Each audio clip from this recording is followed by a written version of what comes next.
여러분, 오늘도 반파시에 오신 여러분들을 환영하고 축복합니다. 제가 잠시 기도한 후에 오늘도 우리가 함께 말씀을 묵상해 보도록 하겠습니다. 기도하겠습니다. 살아계신 주님 감사합니다. 오늘도 우리를 말씀의 자리로 또 기도의 자리로 인도하시니 감사합니다. 아버지, 이 시간도 우리가 성령님의 주시는 감동에 우리가 귀 기울이며 우리의 마음을 더욱더 기울이기를 원합니다. 아버지, 계속해서 우리가 이 시간 가운데 거룩함으로 정결함으로 순결함으로 덧입혀지는 귀한 시간이 되게 하여 주시옵소서. 우리 안에 계신 성령님을 더욱더 의지할 수 있는 시간이 되게 하여 주시옵소서. 감사드리며 예수님의 이름으로 기도드립니다. 아멘. 네, 여러분, 오늘은 우리가 잠언 11장 말씀을요 함께 보도록 하겠습니다. 11장 1절부터 오늘은 우리 15절까지죠. 15절까지 우리가 함께 읽어보도록 하겠습니다. 화면에 있는 말씀을 함께 읽겠습니다. 1절부터 읽어보도록 하겠습니다. 속이는 저울은 여호와께서 미워하시나 공평한 추는 그가 기뻐하시느니라. 교만이 오면 욕도 오거니와 겸손한 자에게는 지혜가 있느니라. 정직한 자의 성실은 자기를 인도하거니와 사악한 자의 패역은 자기를 망하게 하느니라. 재물은 진노하시는 날에 무익하나 공의는 죽음에서 건지느니라.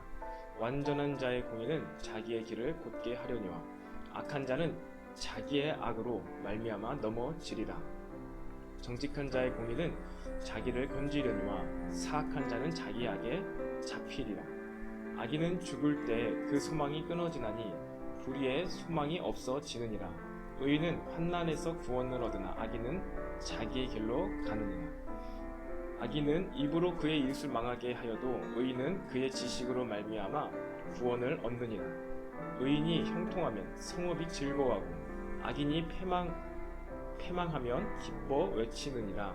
성읍은 정직한 자의 축복으로 인하여 진흥하고 악한 자의 입으로 말미암아 무너지느니라. 지혜 없는 자는 그의 이웃을 멸시하나 명철한 자는 잠잠하느니라.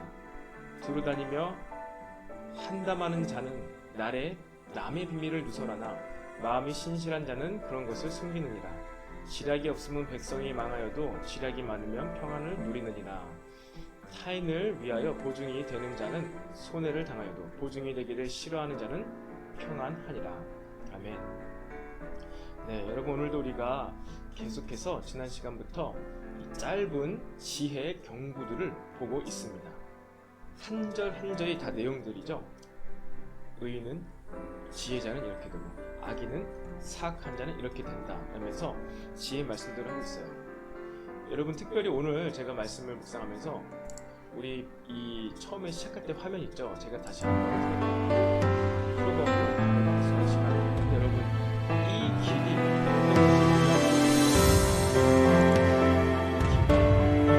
절반이 딱 나뉘어져 있죠? 절반이 딱 나뉘어져서 하나는 생명의 길, 하나는 생명의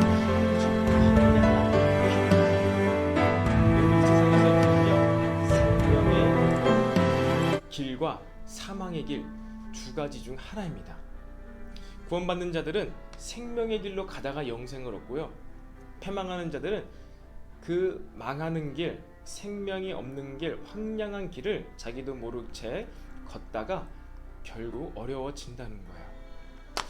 오늘 우리는 말씀을 통해서 이 생명의 길에 대해서 계속해서 묵상해 보았으면 좋겠습니다. 여러분, 제가 이 밑줄을 그은 부분이 있는데요, 오늘은요 15절까지 크게 세 덩어리로 나눠볼 수가 있어요. 1절부터 3절까지는요 어떤 성품적인 것에 대해서 악인과 의인을 비교했고, 4절부터 8절까지의 말씀은 악인과 의인의 마지막 때에 대한 모습을 통해서 비교를 한 겁니다. 그리고 9절부터 15절까지의 말씀은요, 악인과 의인이 어떻게 이웃들과 지내는지, 이웃들과의 관계를 어떻게 선택하면서 지내는지에 대해서 나와 있어요. 먼저 성품적인 면에서 3절에 정직한 자의 성실은 자기를 인도하거니와 사악한 자의 패역은 자기를 망하게 한다. 정직한 자와 정직하지 못한 자. 그리고 2절에 교만, 그리고 1절에 속이는 것, 속이는 저울이죠. 속이는 저울, 물질에 대해서 정직하지 못한 것을 뜻합니다. 물질에 대해서도, 그리고 자기 자신에 대해서 교만함에 대해서도, 그리고 남과의 관계에서 정직하지 못한 것에 대해서 우리는 이 정직한 것, 사실 바른 것대로 살아야 함을 이야기하고 있는 거예요. 그리고 4절부터는요, 마지막 종말론적 신앙에 관한 모습입니다. 4절, 진노하시는 날. 진노하시는 날이죠. 무엇입니까? 하나님께서 심판하시는 날에는요, 재물은 무익하나 공의는 우리를 건지게 된다는 것입니다. 그리고 또 8절, 의인은 환난에서 구원을 얻으나 악인은 자기의 길로 간다. 그 환난의 날, 마지막 날, 심판의 날, 최종적인 단 한 번의 마지막 날이 있고, 또 그리고 우리의 인생 가운데 순간순간마다 이번이 정말 마지막인 것 같아, 이번이 정말 끝인 것 같아 라는 그런 환난의 날이 있는데, 의인은 구원을 받는데 악인은요 어떻게 한다고요? 멸망한다고요? 자기의 길로 간다고 하죠. 무슨 얘기냐면요, 마지막 때도 마찬가지예요. 마지막 때도 대대적인 심판과 예수님께서 재림하셔서 이 땅을 심판하고 계신데도 불구하고 악인들은요 자기의 길로 간다는 거예요. 한마디로 악인은요 심판의 때에는요, 또 우리의 인생이 중간중간에 심판의 때에는요, 스스로 자신이 가던 황량한 길, 사망의 길, 거기서 빠져나오지 못한다는 것입니다. 그냥 그렇게 그 길로 가면서 사망의 길로 가게 된다는 것이죠. 너무나 어리석은 모습인 것 같습니다. 하지만 의인들, 완전한 자, 공의를 행하는 자는요 어떻게 되죠? 그가 스스로 구원하는 것이 아니라 구원을 받게 된다는 것입니다. 하나님을 또 선택하게 된다는 것이죠. 그리고 9절부터는요 이제 이웃과의 관계입니다. 이웃과의 관계예요. 특별히 이웃과의 관계에 있어서 사람들과의 관계에서 자신의 입술을 어떻게 하느냐, 악인은 그 입술을 어떻게 눌리고 의인은 어떻게 눌리는지에 대해서 이야기하고 있습니다. 지혜 있는 자는요 12절에 이웃을 어떻습니까? 지혜 없는 자는요 그의 이웃을 멸시한답니다. 근데 명철한 자는요 잠잠한다. 이웃에 대해서 무엇을 합니까? 헌담을 하지 않는 것이죠. 13절에 밑줄을 그어놨는데요, 지혜 있는 자, 신실한 자는요 이웃에 대해서, 주변 사람에 대해서 어떻게 합니까? 숨깁니다. 그것을 드러내지 않는다는 것이죠. 근데 지혜 없는 자는요 비밀을 누설하고 두루다니며 한담을 한다는 것입니다. 참 우리가 이웃에 대해서 여러 가지 사건 사고들, 여러 가지 좋지 못한 그런 네거티브한 그러한 소문들을 들을 수가 있어요. 들을 수가 있습니다. 그것이 반드시 우리와 자신과도 관련된 일이라면은 그 사실을 알고 잘 경계를 해야 되겠지만, 그러지 않는 필요 없는 부분에 대해서 두루다니며 비밀을 누설하게 되었는 것은요 지혜 있는 자, 의인이 하는 일이 아니라는 것입니다. 입술을 잘 지켜야 되는 것이죠. 그리고 이웃들과의 관계에서 지혜가 있는 자, 지략이 있는 자는요 그 백성, 그 주변 사람들이 어떻게 됩니까? 평안을 누리게 되는데, 지략이 없으면, 지혜가 없으면 그 주변이 어떻게 됩니까? 망하게 된다는 거예요. 마찬가지입니다. 여러분, 우리 늘샘교회가 정말로 지혜자들의 모임, 의인의 모임이라면요, 우리는 이 이웃과의 관계에서도 굉장히 신중하게 지혜롭게 해야 됨을 우리는 오늘 메시지를 통해서 배울 수가 있습니다. 결국 11절의 말씀처럼 정직한 자의 축복으로 말미암아 그 성읍, 그 지역이 진흥, 부흥, 진보, 개선되어지는 것이 있어야 한다는 거예요. 근데 악한 자가 있는 성읍은요 무너지게 된다고 하고 있습니다. 여러분, 계속해서 이 시기 가운데, 시대 가운데 여러분 우리는 지혜자가 되길 원해요. 이웃과의 관계에서도 타인과 교회 주변과 여러분의 집, 이웃 사촌들과의 관계에 있어서 우리는 입술을 지키며 비밀을 누설하지 않으며 그들을 축복하며 그들이 잘 되어지고 개선되고 진흥되어지는 역사가 여러분 우리의 삶, 그리고 우리 늘샘교회 모든, 또 엘림 청년부의 삶, 성도, 청년 여러분들의 삶을 통해서 우리 지역이 주변이 참으로 축복받는 지역이 되었으면 좋겠습니다. 우리가 오늘 이 시간 말씀을 생각하면서 함께 기도했으면 좋겠습니다. 이 시간 기도할 때 아버지 오늘도 지혜자의 말씀들을 주시니 감사합니다. 아버지 우리 성품적인 면에 있어서도 우리가 의인의 삶을 선택하게 해주시옵소서. 또한 마지막 때 우리가 무엇으로 말미암아 지킴받는지 바르게 깨닫고 하나님께 구원받는 자가 되게 해주시옵소서. 또한 마지막으로 우리가 이웃들과의 관계에 대해서도 하나님 우리가 입술을 지키며 또한 정직한 모습을 통하여 주변을 축복하며 섬기는 모습을 통하여 이웃이 잘 되어지는 그러한 주변이 복을 받게 하는 우리 지혜자들이 다 되게 해주시옵소서.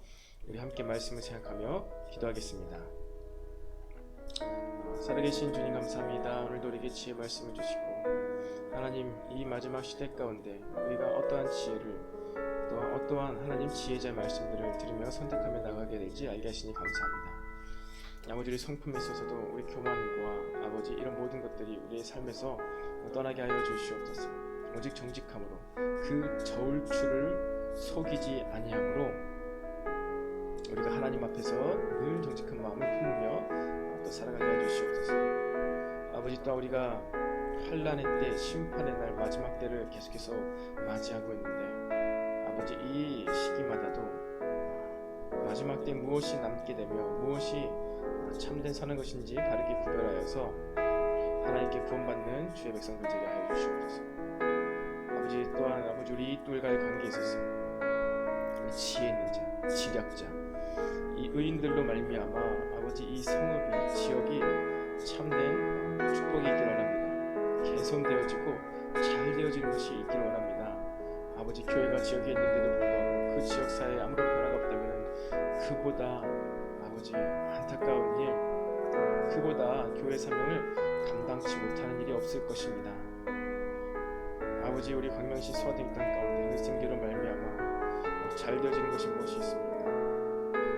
또한 나로 말미암아 우리의 이웃들이 이웃 사촌들이 잘 되어지는 것이 무엇이 있습니까? 아버지 우리 삶을 돌이켜 보게 하시고 아버지 우리가 우리 집 주변을 청소하는 것부터 시작해서 깨끗하게 하는 것부터 시작해서 우리가 이 지역을 위해서 기도하며 우리 지역 이웃들이 우리로 말미암아 평안을 누릴 수 있는 우리의 복된 삶들이 되게 하여 주시옵소서. 감사드리며 예수님의 이름으로 기도드립니다. 네 여러분 감사합니다. 우리가 이렇게 계속해서 밤도 깨우고 또 어제부터 우리가 새벽을 깨우는 청년들에서 새 청년이라는 영상을 계속해서 올리고 있습니다. 여러분 우리 말씀을 묵상하는 것, 성경책을 펴는 것, 기도하는 것, 찬양하는 것을요 매일매일 아침, 점심, 저녁으로 놓치지 않고 하기를 원해요. 그래서 우리의 삶이 심심할 틈이 없기를 아니 매 순간 우리가 핸드폰을 펴고 유튜브를 틀어서 오늘 또 무슨 볼만한 것이 있나 무슨 또 새로운 정보가 있나 새로운 뉴스가 있나 살펴보잖아요. 물론 그런 시간도 필요하겠지만은 우리 말씀 안에서도 우리가 평생 가도 이 말씀 안에 있는 모든 영적인 원리와 진리들을 깨달아 알아가기 쉽지 않을 텐데 날마다 오늘 우리에게 어떠한 말씀의 내용들, 정보들을 하나님께서 주시기 원하시는지 살펴보았으면 좋겠어요. 그것을 위해서 우리가 새벽에도 말씀 묵상의 시간을 우리가 공식적으로 시작하고 계속해서 반파시를 통해서도 말씀의 잠언서의 지혜들을 살펴보기 원합니다. 큰 힘과 노력을 기울이지 않고도 우리가 손쉽게 그러면서도 우리의 영혼의 양약이 되는 그런 말씀들을 잠깐이나마 깊이 있게 묵상하면서 더 나아가서 이 새벽의 시간과 밤의 시간을 통하여서 우리의 전생의 매일매일의 삶이 말씀 안에서 계속해서 해석되어지는 참으로 진실로 구원받은 자의 복된 삶의 모습이 나타나기를 소망합니다. 네, 오늘도 여러분 댓글로 소통하기를 원합니다. 그래서 계속해서 여러분의 잠들어있는 영이 깨어나면서 진짜 참된 영적인 삶, 놀라운 삶을 살아가는 저와 여러분이 되기를 소망합니다. 제가 기도하고 오늘 시간을 마치도록 하겠습니다. 기도하겠습니다. 살아계신 주님 감사합니다. 오늘도 짧은 시간이지만 지혜 말씀을 묵상하게 하시니 감사합니다. 주님 우리의 삶 가운데 인생 가운데 계속해서 주의 말씀들이 더욱더 우리 전 생애로 퍼져나가기를 원합니다. 성령님 우리가 말씀을 묵상하며 기도하는 이 라이프 스타일이 일상이 되게 하여 주시옵소서. 매 시간 더욱더 우리의 깨어있고 우리 남아있는 모든 시간 가운데 말씀이 우리 삶에 계속해서 덧입혀지게 하여 주시옵소서. 감사드리며 예수님의 이름으로 기도합니다. 아멘. 네, 여러분 감사합니다. 우리가 내일 이 시간에 또 만나도록 하겠습니다. 네, 감사합니다.